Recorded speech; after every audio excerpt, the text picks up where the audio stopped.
It never had a name, so when it ended, there was nothing to call the ending either. No breakup, no final conversation, no official beginning to give the ending weight. Just a slow withdrawal from something that had never been confirmed.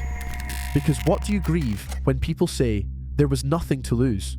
What do you call someone when every available word feels wrong? They were not your partner. They were not just a friend. They were not nothing.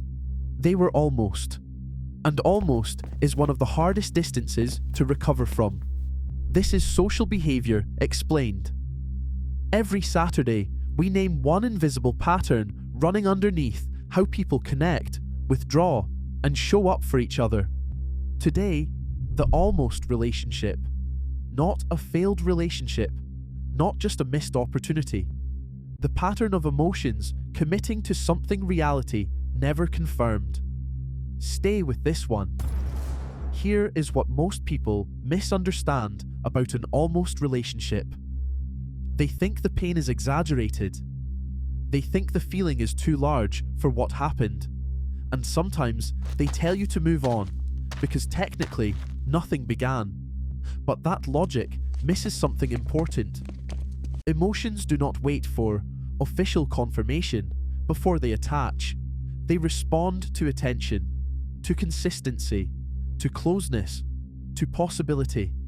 They respond to the conversation that went deeper than expected, to being understood without explaining yourself too much, to the private world forming between two people, even when no one had given it a name. That was real. The absence of a label did not make the feeling fake. It only made the loss harder to explain. On Social Behaviour Explained, we call this the early investment. The moment your emotions begin committing to a connection before the relationship is clearly defined. And the difficult part is this. The investment is real, but the structure is uncertain. You are not fully in a relationship, but you are not emotionally outside one either. You exist in an in-between space where everything feels meaningful. Every message carries weight. Every delay feels like information. Every warm moment feels like progress. Every small distance feels like danger. Because when there is no definition, the mind starts reading everything. A reply becomes a sign. A silence becomes a warning. A change in energy becomes something you analyze for hours. And that is exhausting.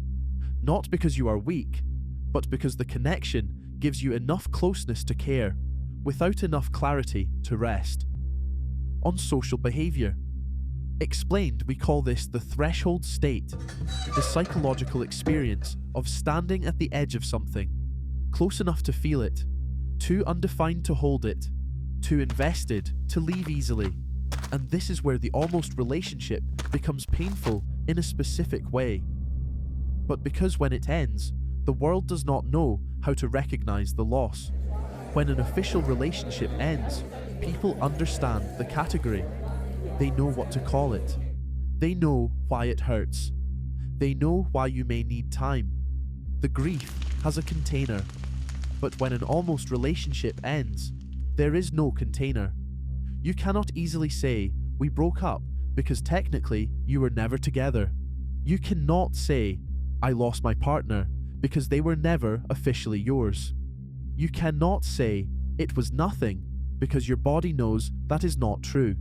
So you are left holding a loss that has no public language. You tell yourself you are being dramatic.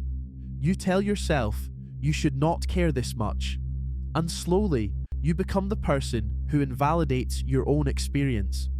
Not because the feeling was false, but because no one gave you the right words to defend it. On Social Behaviour Explained, we call this the silent loss, the grief of something unnamed, carried privately, because the world only makes space for losses it can recognize. So, what do you do with an almost relationship that has ended? Not romanticizing it, not pretending it was more committed than it was, not turning it into a full relationship in your memory just to justify the pain, but also not erasing it. You name it honestly. What you had may not have been official, but the feeling was real. The investment was real. The hope was real. The loss was real. And having no title does not reduce what happened inside you. It only reduced the permission you gave yourself to feel it.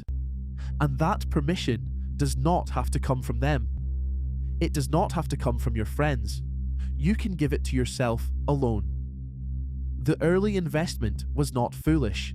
It was what happens when genuine feeling arrives before certainty. The threshold state was not weakness. It was caring inside uncertainty. And the silent loss is not nothing. It is a real emotional ending, even if no one else knows what to call it. They are the ones that gave you just enough closeness to imagine what forever might have felt like. They did not fully choose you, but they reached something in you. They did not stay, but they mattered. They were not yours, but they were not nothing. They were almost, and almost deserves honesty too. Not obsession, not performance, not begging for a conclusion from someone who would not give clarity. Just the quiet acknowledgement that something real happened and something real ended. The early investment, the threshold state, the silent loss. 3 patterns beneath a connection the world has no simple name for. And maybe that is why it stayed with you for so long. Not because you failed to move on, but because your nervous system was trying to process something in a language nobody had given you yet. A pattern you cannot see runs you. A pattern you can see, you can work with. Every Saturday, we name one pattern. Subscribe so you do not miss the one that changes something. Drop in the comments, what did you almost have that you never found the right words to explain losing? I read every one. I will see you Saturday.